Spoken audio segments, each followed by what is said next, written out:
আজকে তোমাদের সাথে আমি দুইটা কেকের ডিজাইন শেয়ার করব।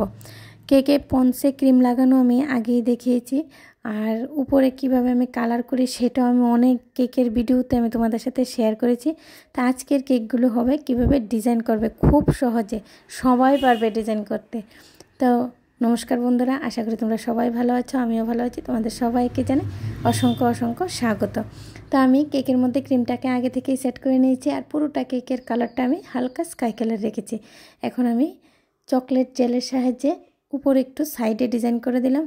দেখতেই পারলে আশা করি বুঝতে পেরেছো আমি কীভাবে ডিজাইন করেছি। নর্মাল নিচের বর্ডারটা আমি রাউন্ড শেপের নোজাল দিয়ে দিলাম।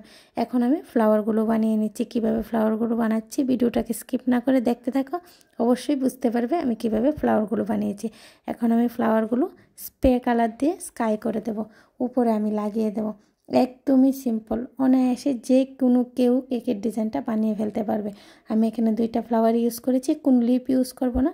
সাদা কালারের নোজালের একটু কাজ করে দেব, নোজাল দিয়ে একটু ফ্লাওয়ার বানিয়ে দেব।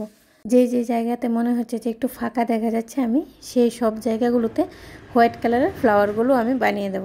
তো আমার ফ্লাওয়ার বানানো প্রায় কমপ্লিট হয়ে গেছে। এখন আমি যে সাইডটা খালি আছে সেই সাইডে আমি একটু সুগার বল দিয়ে দেবো। সুগার বল দিয়ে হ্যাপি বার্থডে টোপারটা লাগিয়ে নামটা লিখে দেব। আমার কেকের ডিজাইনটা একদম কমপ্লিট হয়ে যাবে। দেখতেই পারলে একদম সিম্পল আর দেখতে খুবই সুন্দর আমার একটা কেকের ডিজাইন রেডি হয়ে গেল। চাইলে তোমরা এই ডিজাইনটা সবাই ট্রাই করতে পারো, আর আমাকে একটু যদি কমেন্টসে জানাও আমার খুবই ভালো লাগবে। তো এখন নামটা লিখে দিয়ে কেকের ডিজাইনটা কমপ্লিট করে নেব। তো আজকের এই কেকের ডিজাইনটা আমার কমপ্লিট হয়ে গেল। তো চলো নেক্সট কেকে যাওয়া যাক। তো নেক্সট কেকে আমি সেমভাবেই ক্রিমটাকে ভালো করে সেট করে নিয়েছি। নেওয়ার পর উপরে আমি পিঙ্ক কালার দিয়ে দিলাম। পিঙ্ক কালার দিয়ে উপরে নাইফের সাহায্যে ডিজাইনটা করে দিয়েছি। নাইফের সাহায্যে যে ডিজাইনটা আমি করেছি সেই ডিজাইনটা আমি অনেক কেকের ভিডিওতে তোমাদের সাথে শেয়ার করেছি, যে আমি কিভাবে উপরে ডিজাইনটা করেছি। চাইলে দেখে আসতে পারো, আর তা না হলে নেক্সট টাইম আমি অনেক ভিডিওতে আবারও এই ডিজাইনটা যখন দেবো তোমরা দেখে নিতে পারবে।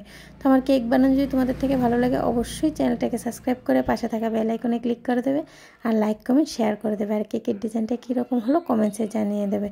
তো আমি উপরে এই ফ্লাওয়ারগুলো আমি বানাইনি, এগুলো রেডিমেড বাজার থেকে কিনতে পাওয়া যায়। তো আমি এই ফ্লাওয়ারগুলো বসিয়ে দিলাম, আর কিছু লিপ দিয়ে দিলাম, পাতা কিছু দিয়ে দিলাম, হালকা সবুজ কালার দিয়ে ইউজ করেছি। আর এক সাইডে আমি গোল্ডেন ও সিলভার কালারের একদম স্মল সুগার বলগুলো দিয়ে দেবো। সুগার বলটা দেওয়ার পর কেকের লুকটাই অনেকটাই চেঞ্জ হয়ে গেছে।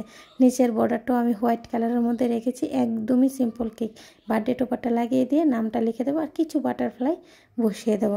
কেকের ডিজাইনটা একদম কমপ্লিট হয়ে গেছে। দেখতেই পারলে একদম সিম্পল, সবাই বানাতে পারবে।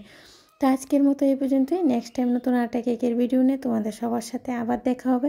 সবাই ভালো থেকো, সুস্থ থেকো। আর আমার কেকের ভিডিওগুলো প্রতিনিয়ত দেখার জন্য তোমাদের সবাইকে জানাই অসংখ্য অসংখ্য ধন্যবাদ। সবাই খুব ভালো থাকো। রাধে রাধে ফ্রেন্ডস।